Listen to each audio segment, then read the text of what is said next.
حدیث پاک میں آتا ہے، حضرت عبداللہ بن مسعود رضی اللہ تعالیٰ عنہ فقیہ امت، جلیل القدر صحابی رسول، آپ فرماتے ہیں ایک بندہ اللہ کو پکارے گا، اور پکارے گا بھی جہنم کے اندر سے۔ جب فیصلے ہو چکے ہوں گے، جنتی جنت میں چلے جائیں گے، جہنمی جہنم میں روانہ کر دیے جائیں گے، جہنم کے اندر سے جلستا ہوا بندہ کہے گا، اللہ میں تیرا ہی بندہ ہوں، تجھ سے فریاد کرتا ہوں، مجھے کچھ نہ دے، بس اس جہنم سے مجھے باہر نکال دے۔ اللہ جہنم کے اندر سے اپنے بندے کی فریاد کو سنے گا اور حکم ہوگا، فرشتوں اس کو نکال دو، اس سے پوچھو کہاں جانا چاہتا ہے۔ اللہ جہنم سے نکال دے، بس جہنم کے باہر دروازے سے نکال دے، اور تو کچھ نہ دے۔ جب اللہ جہنم کے اندر سے بندے کو نکالے گا نا، تو بندہ جھوم اٹھے گا۔ آپ جانتے ہیں آگ میں جلستا ہوا بندہ آگ سے علیحدہ کر دیا جائے تو کیا کیفیت ہوتی ہے؟ جھومتا ہوا نعرہ لگائے گا، کیا کہے گا؟ کہے گا، اے پروردگار، تو نے مجھ پہ جو کرم فرمایا ہے، یہ میں اس کا تیرا بے حد شکر ادا کرتا ہوں۔ لقد اعطانی اللہ شیئا ما اعطاہ احدا من العالمین، جو کرم تو نے مجھ پہ کیا ہے کائنات میں کسی پہ نہیں کیا۔ اسے کیا پتا ہے کتنے انعام جنتیوں کو ملے ہیں، ابھی جہنم سے باہر نکلا ہے، لیکن لو پڑ رہی ہے، جہنم کی دروازے سے باہر سیک آ رہا ہے، اور وہیں کچھ جب سکون میں آیا نا، تو پھر فریاد کرنے لگا، اللہ بڑا کرم کیا ہے تو نے، وہ سامنے ایک درخت مجھے نظر آ رہا ہے، مجھے کبھی اس درخت کا سایہ دے دینا، اور نیچے چشمہ بہہ رہا ہے، کبھی 2 گھونٹ پانی مل جائے نا، تو تیرے کرم کی حد نہیں، تو مجھ پہ کرم فرما دے۔ اللہ کہے گا، بندے تو کہتا تھا اور نہیں کچھ مانگوں گا۔ بندہ پھر کہے گا، اللہ اور کچھ نہیں مانگتا، بس یہ نام عطا فرما دے۔ اللہ فرمائے گا، بس تو نے مجھ سے ہی سوال کیا ہے، میں تو ہوں ہی دینے والا، جا اس درخت کے نیچے چلا جا، جا میرا پانی بھی میٹھا پی لے۔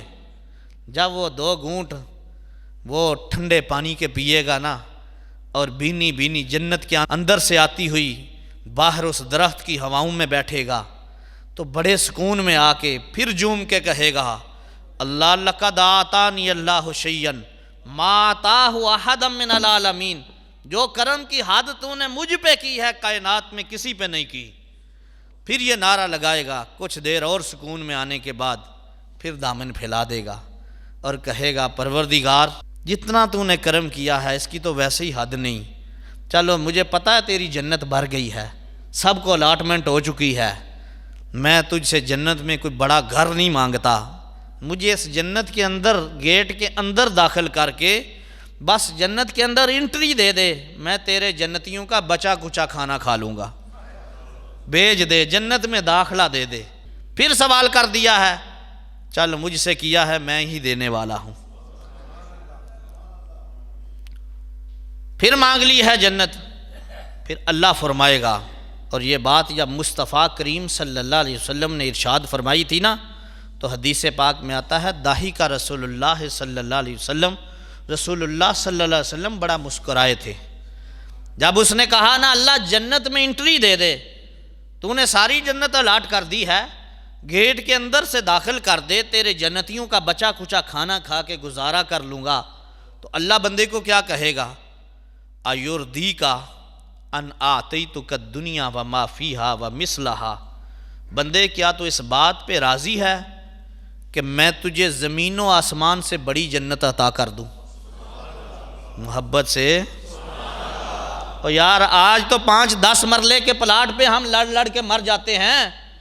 اللہ کیا کہہ رہا ہے، میرے مانگنے والے تو راضی ہے، یردیک تو راضی ہے، ان اعطیتک الدنیا وما فیہا ومثلہا، میں تجھے زمین و آسمان سے بڑی جنت نہ دے دوں؟ کب مانگی تھی؟ گندا بندہ تھا، گناہ گار تھا، تو جہنم میں گیا تھا نا، جہنم سے فریاد کرنے لگا تھا، بس دعا کا یہ صلہ ملا تھا کہ جنت کے دروازے تک پہنچ گیا تھا۔ مانگنے والے نے جب اس سے سوال کیا، پروردگار جنت میں صرف انٹری دے دے، تو رب نے اس بات پہ راضی ہو کے کہ مجھ سے مانگ رہا ہے، راضی ہو کے کہا یردی کا ناتی تو کا دنیا و مثلہا، تو اس بات پہ راضی ہے کہ میں تجھے زمین و آسمان سے بڑی جنت نہ دوں؟ جب بندے نے یہ جواب اللہ کا سنا نا تو آپ کے چہرے پہ بھی نکھار آنا چاہیے اور ایمان کو تازگی ملنی چاہیے۔ جب یہ جواب بندے نے سنا نا تو بندے نے رب کو کیا کہا؟ اتستہزی ربا وانت رب العالمین، اللہ تو اپنے بندے سے مذاق کر رہا ہے؟ کیا تو اپنے بندے سے مذاق کر رہا ہے؟ تو میرے رب نے کیا کہا؟ لا استہزی، او بندے میں مذاق نہیں کر رہا، انا قادرن، میں قدرت رکھتا ہوں، مذاق نہیں کر رہا، میں قدرت رکھتا ہوں، جا میں نے تجھے زمین و آسمان سے بڑی جنت عطا فرمائی۔ اور میرے بھائیوں، بندے نے تو اپنی سوچ کے مطابق جواب دینا تھا نا، خالق نے اپنی شان اور قدرت کے مطابق بندے کو نوازنا تھا۔ نوازنے والے نے کہا کوئی دامن میں نیکی نہیں ہے، کوئی دامن میں صالحیت نہیں لے کے گیا، جہنمی تھا، صرف اس دروازے کا فریادی بنا، اور نوازنے والے نے اپنی شان اور قدرت کے مطابق جنت عطا فرما دی۔ میرے صاحبو، جب وہ دینے پہ آتا ہے تو وہ رحمت کے دروازے کھول دیتا ہے، اس سے مانگا کرو، مانگنے میں کوتاہی نہیں ہونی چاہیے۔ میرے نبی علیہ السلام نے تو اپنی امت کو سونے کی دعائیں سکھائی ہیں، اٹھنے کی دعائیں سکھائی ہیں، چلنے کی دعائیں سکھائی ہیں، سفر کی دعائیں سکھائی ہیں، کھانے کی دعائیں سکھائی ہیں۔ اور بندے جو بھی کام کرے پہلے مانگ، پہلے دامن پھیلا، اس در کا سوالی بن، پھر اپنا کام کر۔ کام تو کر رہا ہوگا، رحمت اس کی شامل حال ہو جائے گی۔